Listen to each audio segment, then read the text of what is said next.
Radio. Everything, the market become very expensive and there is no money. And this is the direct appeal that I would like to appeal to the national parliament plus the national trade union. These are the right people to ask the Minister of Finance that the citizens of this nation, they have right to be served. They have right to be given services because the country belongs to them. The resources belong to the citizens. All the ministries and the government is for the people. So they should have to be given the right. If you have seen, there is no any country in the world history that the citizen can remain until the Christmas month without receiving salary. There is no country that all the banks are being informed that there are no cash and the government is still existing. So our request is going direct to the elected president that we have elected in 2010, that we, the citizens, that you are the leader of, we need our rights. This is the Christmas month, and the children of the martyrs, they need to celebrate Christmas.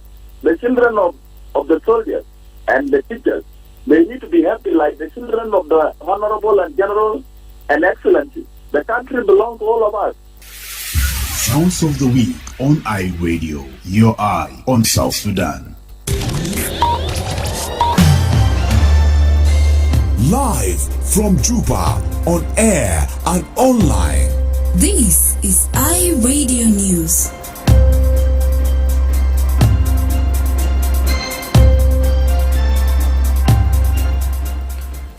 Hello, this is iRadio News. First, here are the headlines.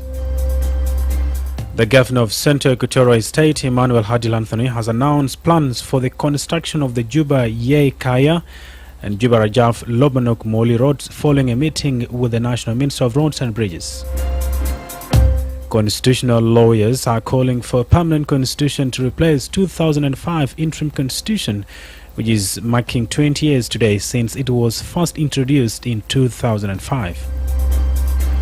And the special court trying suspended first Vice President Dr. Riek Machar and 7 co-accused this morning adjourned to Wednesday, the 10th of December, after a panel member did not attend the session due to illness. These is stories and more coming to you in this news bulletin with me, Wol Mapal, and now the news in detail. The governor of Central Equatorial State, Emmanuel Adil Anthony, has announced plans for the construction of the Juba Ye Kaya and Juba Rajaf Lobanok Moli roads following a meeting with the National Minister of Roads and Bridges. Governor Hadil made the announcement after meeting National Minister of Roads and Bridges Peter Lamboth at the State Secretariat yesterday. Governor Hadil said the two roads are key routes that will aid the movement of agricultural produce from the southern counties of Central Equatoria to Juba. Fast track the road network in our country, and for that matter, we as Central Equatorial State, we are among the immediate beneficiaries of these great efforts together with all the stakeholders under the guidance of the President, and we want to announce that he has signed an agreement for the construction of the very important vital road that connect the most green belt and productive areas of our state, and that is Juba, Rajaf, Lobanok, and Moli Road, which is probably around 150 something kilometers, which is very important. That connects our people from southern part of our state, and this is also a productive road, but also one of the lifeline that helps decongest the Nimule Juba road. One important road all of you know is the road that is Juba Ye Kaya road, which is part of the project that is going to start, and then Ye Maridi road. Meanwhile, National Minister of Roads and Bridges Peter Lamboth said construction of the two road projects is expected to begin early next year. He said international construction companies have been contracted and will be paid later. The second reason for me to be here is what the governor has just said. In the Ministry of Roads and Bridges, we are reimagining and reconceptualizing how roads can be constructed in the Republic of South Sudan. And we have started now with the roads that he has just mentioned, the Juba Ye and Kayamridi, as well as Juba Lobanok and Monroli. So we think that these roads will start by New Year. And hopefully, based on our discussion with the companies, these are international companies, known companies that have the capacity to build these roads, and they will be paid later. So we need the people of South Sudan to be patient with us as we embark on this important national project. Constitutional lawyers are calling for a permanent constitution to replace 2005 interim constitution, which is marking 20 years today since it was first introduced in 2005. Originally known as the Interim Constitution of Southern Sudan, the charter was created under the Comprehensive Peace Agreement that ended the 21-year civil war and paved the way for the country's independence. Madrama James reports.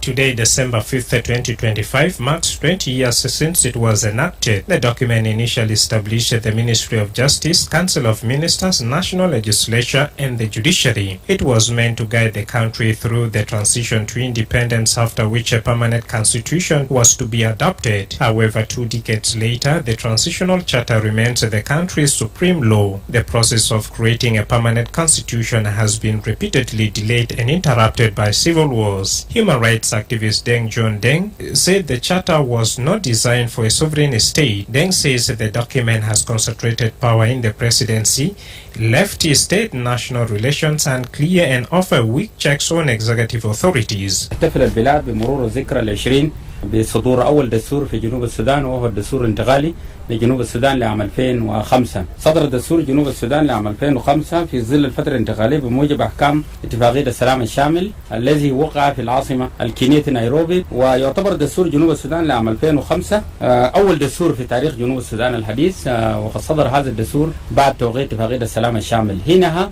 كان السودان يدار بواسطة 3 وثائق قانونية ومهمة. أولا تأتي على الهرم المؤسسي اتفاقية السلام الشامل، ومن ثم دستور السودان الانتقال لعام 2005 ودستور جنوب السودان الانتقال لعام 2005. تحت مظلة دستور جنوب السودان كانت توجد 10 دساتير لولايات جنوب السودان ال10، وهذه الدساتير صدرت في العام 2008، أي أنها صدرت لاحقا بعد صدور دستور جنوب السودان الانتقال لعام 2005 الصادر في 5 ديسمبر من العام 2005، أي أنه الخامس من ديسمبر من عام 2025 يكون قد مر على دستور جنوب السودان الانتقال لعام 2005 20 عاما منذ صدوره.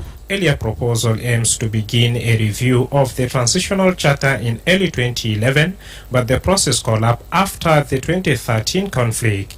Renewed fighting in 2016 halted further progress. Since then, the constitution has been amended 12 times, not to reform institutions but to integrate armed groups, expand government, redefine state structures, and extend transitional timelines under peace agreement, according to Deng. He said the charter has become a political bargaining tool rather than a long-term national framework. Deng called on the government to fast-track the ongoing review process to resolve questions over whether the country should adopt a presidential, parliamentary, or mixed federal system. نعم، هنالك قضايا كثيرة يجب أن يتم معالجتها في إجراءات الدستور الدائم. واحدة، أولا شكل الحكم في جنوب السودان. هل نريد أن يكون لدينا نظام برلماني أم نظام برلماني مختلط أم نظام رئاسي أم نظام رئاسي برلماني مختلط أم نظام فيدرالي؟ الآن لدينا نظام رئاسي. هذا النظام الرئاسي لم يوازن في مبدأ الضبط والتوازنات، أي فصل السلطات ما بين السلطة التنفيذية والتشريعية والقضائية. نريد أن نضع نموذج لدستور جيد يوازن بين هذه السلطات الثلاثة في الدولة، أي أن لا تنفرد سلطة بسلطات الدولة بشكل كامل. اثنين، في عملية الدستور الدائم نريد أن يتم وضع مجموعة من سلطات للولايات. نعم، هنالك دوافع سياسية كثيرة جدا أدت إلى تعديل دستور البلاد. الآن منذ صدورها في 9 يوليو 2011 الآن لدينا 12 تعديل دستوري. أغلب هذه التعديلات الدستورية تمثلت في إطار الأهواء السياسية. يريد كل مؤسسة أن تنفرد بالبلاد وأن تمدد سلطاتها، بمعنى السلطة يجب أن تستمد من الشعب. For iRadio, I am Madrama James. The special court trying suspended Vice President Dr. Riek Machar and 7 accused this morning adjourned to Wednesday, the 10th of December, after a panel member did not attend the session due to illness. Today's session had been expected to continue the cross-examination of the first prosecution witness, a major in the South Sudan People's Defense Forces. The court opened with the usual roll call for both prosecution and defense teams. The defense reported that all the accused were present except the 6th accused, who was absent due to health reasons. Before proceedings could begin, presiding Judge James Alala informed the court that the panel could not sit because one of its members, Judge Stephen Simon, was ill. Judge Simon has been responsible for documenting all trial procedures since the start of the sessions, including statements from the defendants, witnesses, prosecution and defense. The special court is trying Dr. Riek Machar and his co-accused over the Nasser incident. They face charges including treason, murder, terrorism and money laundering. This is iRadio Afternoon News. Senior leaders of the opposition SPLM-Haiho met with the ruling SPLM party to discuss cooperation ahead of the 2026 general elections. The SPLM-Haiho-led delegation, including Lasuba Wongo, Minister of Federal Affairs, and former Deputy Finance Minister Agog Makur, paid an official visit to Dr. Paul Kodit, SPLM Secretary General, to discuss the upcoming December 2026 elections. The meeting also focused on the implementation of the R-Access, challenges affecting its progress, and the joint commitment to hold elections by 2026 as outlined in the extended peace roadmap. Speaking to the press after the meeting, SPLM Secretary General Akol Paul said it is the duty of all political parties to work together to build a strong and unified nation. Akol highlighted that achieving this goal requires broad cooperation among political stakeholders, partners and citizens from all walks of life. He calls upon all signatories to the R-Access, development partners and friends of South Sudan to collaborate in ensuring the country successfully holds peaceful elections by the end of 2026, creating a stable environment for development and improved service delivery. Speaking on behalf of the SPLM-IO delegation, Agogma Kurkur described the meeting as crucial and productive.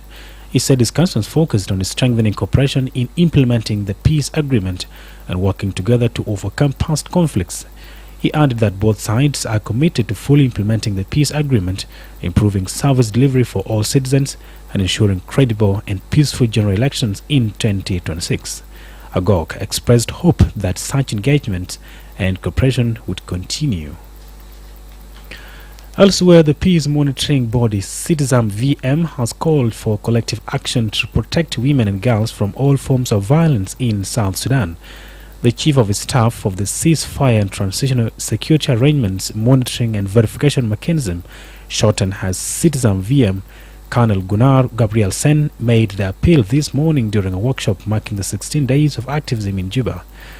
Colonel Gabriel Sen says government institutions, civil society, youth groups, community leaders, and the private sector must stand together and speak with one voice to extend sexual and gender-based violence in the country. He said Citizen VM continues to play a key role in accountability by monitoring progress, gathering accurate data, and reporting cases of SGBV. According to him, the mission will keep engaging stakeholders to advocate for the protection of women and girls in line with Chapter 2 of the Peace Agreement. He says, and I quote, Citizen VM remains committed to inclusive participation of all South Sudanese in the implementation of the agreement. We will continue to fully discharge our monitoring, verification and reporting mandate. End quote. Colonel Gabriel Sen urged participants to challenge harmful social norms, support survivors and work toward building a society that respects and protects the rights of all. He encouraged communities to join efforts to ensure gender-based violence becomes a thing of the past. The 16 Days of Activism is a global campaign observed from November 25th to December 10th, aimed at raising awareness and pushing for an end to violence against women and girls worldwide. Colonel Gabriel Sen expressed hope that the discussion would enhance awareness on the need to protect women and girls and promote inclusive implementation of the permanent ceasefire, particularly on the protection of civilians.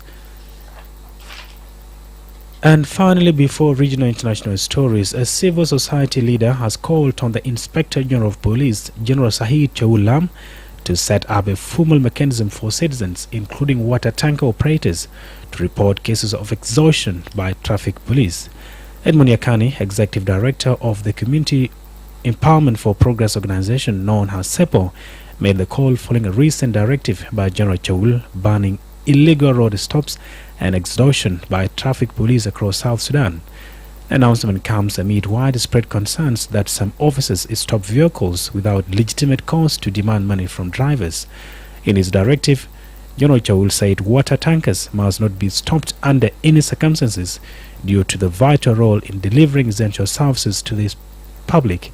Speaking to Harida, Yakani welcomed the police directive but urged the creation of a reporting mechanism to enforce accountability. We are so impressed that you have responded to our multiple calls that we have made for the period of over 3 years. We have seen multiple number of traffic police officers try to violate rules and regulations for driving in Juba City and across the country. They're trying to create new rules and regulations for driving on road and off road, to have access to income or to collect money from people who are driving vehicles around due to the economical situation in the country. Yes, we are aware and we stand strongly for application of rules and regulations for guiding driving in South Sudan, but it should be done in a legal manner, not illegally. Those few individuals need to be held accountable for their malpractices. Yakani added that traffic police often target water tankers, forcing operators to pay bribes that increase the cost of water for residents. He appealed to the Inspector General to fully implement his directives, saying civil society will monitor compliance and work to establish a mechanism for citizens and drivers, including foreign nationals who face harassment, intimidation and humiliation from traffic officers. For instance, we have seen a heavy landing of some of the traffic police officers on water tank. They are heavily collecting money from the water tank, stopping them everywhere, and that have made the drivers of the water tank to transfer that burden on the price of the water. And we have seen how expensive water price is in Juba while the River Nile is passing in the interior of the city. Therefore, IGP, implement the directives you have issued. And we as civil society will track how much traffic police officers have complied with your directives and establish a mechanism for citizens and water tanks and drivers to complain, including foreigners who are driving in Juba who are badly harassed, intimidated and humiliated sometimes by some of our traffic police officers, and that have destroyed the image of our country. This is our Radio Afternoon News. Now to the regional international stories. We are joined by my colleague James Atem. Thank you, Wol Mapal. Beginning in Africa, prominent Tanzanian activist Mange Kimambi has accused the government of instigating the removal of her social media accounts that she has been using to mobilize Tanzanians against the government. The former fashion model turned activist, who is based in the US, is an outspoken critic of President Samia Suluhu Hassan and her nearly 3 million followers on Instagram. She has been accused of inciting the recent deadly election protest, sparking calls for her arrest. Elsewhere, India's travel chaos has worsened after the country's largest airline, Indigo, cancelled hundreds of scheduled flights on Friday after 3 days of widespread disruption across its network. The carrier, which has a 60% market share in India and flies more than 2,000 flights a day, has been facing pilot shortages after it failed to adapt to new crew rostering rules. Thousands of passengers are stranded across India in what's a busy travel season, with all Indigo flights from the capital Delhi cancelled. And finally, Russian President Vladimir Putin has warned again that Ukrainian troops must withdraw from Ukraine's eastern Donbas region, or Russia will seize it, rejecting any compromise over how to end the war in Ukraine. Ukrainian President Volodymyr Zelensky has ruled out ceding territory. Putin's comment come after Donald Trump said his negotiators discussing a U.S. peace plan believed Russia's leader would like to end the war after Tuesday's talks in Moscow. And that's the end of the regional and international news with me, James Atem. Now back to you, Wol Mapal, in the studio. Thank you so much, James Atem, for the regional and international updates. And joining us live for the sports is Darlington Moses.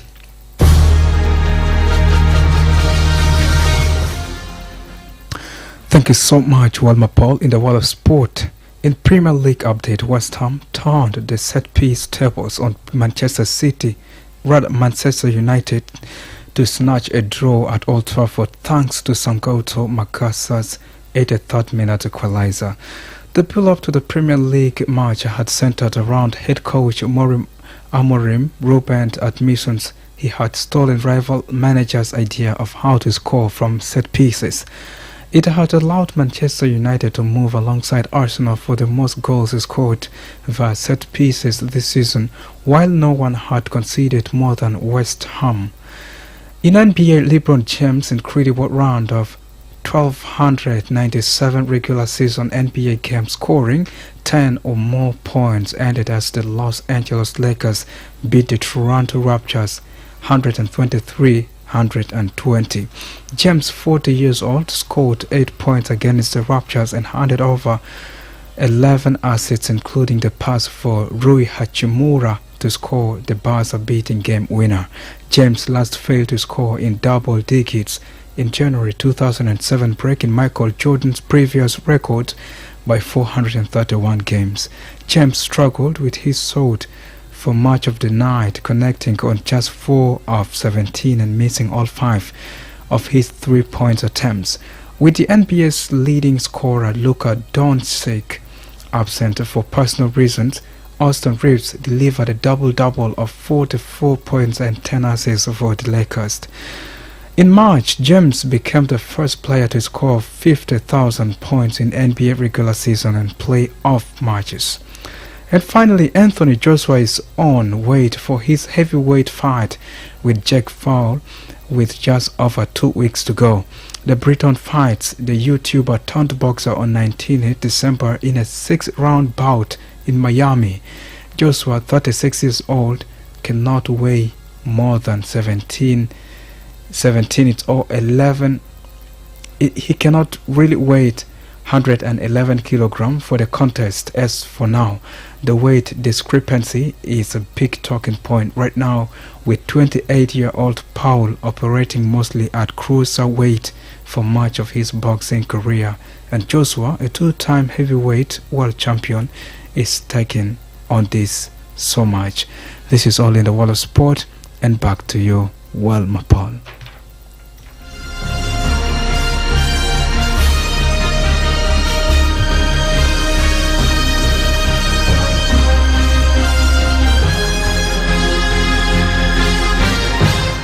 Thanks a lot, Darlington Moses, for the sports updates. And here brings us to the end of our stories this afternoon. But first, let's have a quick recap of our headlines once again.